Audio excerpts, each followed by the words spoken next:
Hey, good morning. This is Jerry here over at Wealth Dynamics. Hope that you're having a terrific day today. I wanted to give you a really quick video this morning and talk to you again a little bit more about the sacred account. So today's question that I'm going to answer is, how long do you need to contribute? Okay, now yesterday we covered, how much do you need to put in and what do your contribution limits and levels look like, minimums and maximums.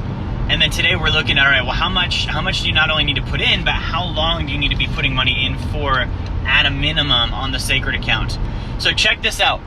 When you add money into your sacred account, the lowest contribution period you can do is 2 years.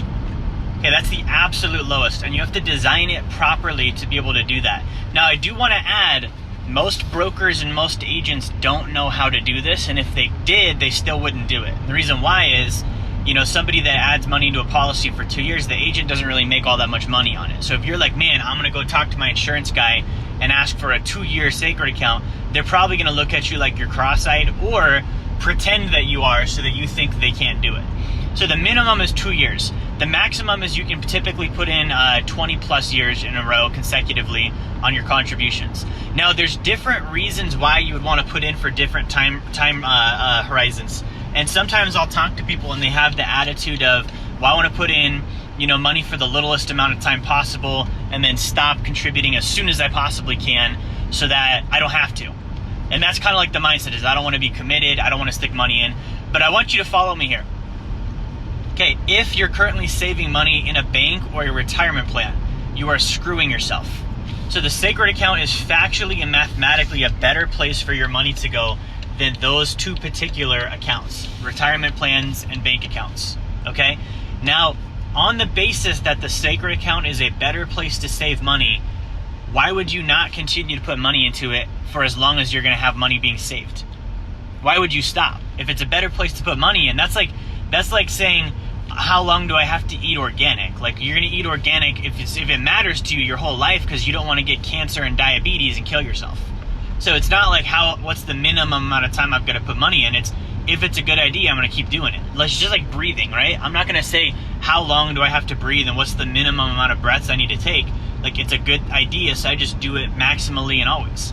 So that's my basis of the sacred account. Now, if you do want to do shorter periods, you can. Here's the deal. If you do a shorter period, let's say you do a 2-year contribution period or a 5-year contribution period, you have to set the policy up that way.